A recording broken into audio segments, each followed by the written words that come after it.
Welcome to my channel. Jai Jagannath Samastanku. So today I want to let you know that what's in my bag. ମୁଁ ମୋ daily ରୁଟିନରେ କଣ କଣ use କରୁଛି ସେଇ ସବୁ ଆପଣଙ୍କ ସହିତ ସେୟାର କରିବାକୁ ଚାହୁଁଛି। This is my bag.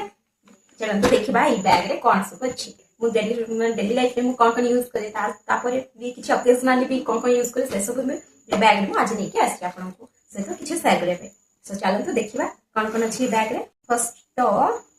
ମୁଁ ଦେଖିବାକୁ ଚାହୁଁଛି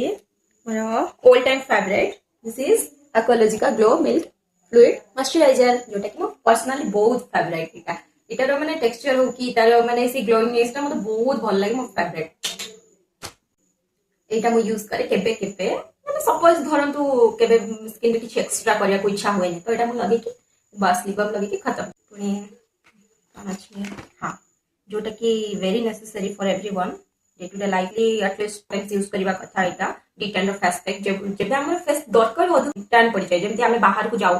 बाहर को तो समस्त जानते तो टैन तो पड़ी जाते सनस्क्रीन यूज करो जहा करो तो टैन तो पड़े तो एटा हम यूज करे जॉबिस रो तो एटा मो पेका भला म स्किन रे जाउची जेहेतु मो स्किन जो टिके mix up type totally oily भी नुको कि ड्राई भी नुको तो जोटा भी सूट कर जाय सेटा होची मोर प्लस पॉइंट करे चलिबा एटा होची डिटेंड ऑफ एस्पेक्ट जॉबिस रो ये जो कैफेन रो स्क्रब टा जो फेस स्क्रब टा मिल्की व्यू रो जोटा आपण माने बहुत माने देखि ना यूज भी करिथिबे याटा रिव्यू मते पर्सनली बहुत भलो लागला लगेले जेमति लागि पूरा स्मूथ माने टेक्सचर तार बढ़िया लगे माने 2 to 3 टाइम्स अप्लाई करिवे फेस रे पुनी जाई कि वॉश करते तो एटा भी भलो मते दोची तो एटा मो निजे यूज करछि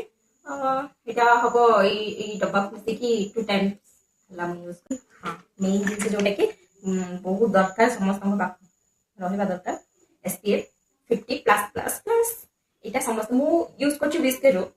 या पूर्व तो मु बहुत सारा यूज करता है डॉक्टर सी Aqualogica एमती सब बहुत यूज करछि बट मते एटा भी भलो लागला केबे केबे चेंज करके यूज करे मो मूड ऊपर रहिला सेटा कहि परबे बट एटा भी जाउछि ठीक ठाक अछि मिल्की फ्लूइड भला टेक्सचर अछि तो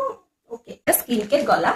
एटा असला मारो वन एंड ओनली फेवरेट आ मु एटा सब बेले यूज करे जेमति कि एटा अछि के ब्यूटी रो आ एटा मो सेट को नेकी मु करिछि एटा मोर स्किन को एक्चुअली बहुत नेचुरली मेकअप दोछि कि नो मेकअप लुक दोछि सो मोरे एटा बहुत प्रेफर करके एटा ही यूज करबा पे चाहे माने एटा मु 2 नंबर थरो माने मो दीदी रो मैरिज टाइम में एटा करथिले ऑर्डर तापर मते एटा भलो लागला मो फ्रेंड सर्कल में समस्त एटा को पसंद करछन तो मो एटा ही यूज करे मते टिके हेवी लुक मते पसंद नै मेकअप लुक तो एटा जाय भलो पुनी नेक्स्ट होची कॉम्पैक्ट पाउडर एटा भी सेई के ब्यूटी रहनी देखो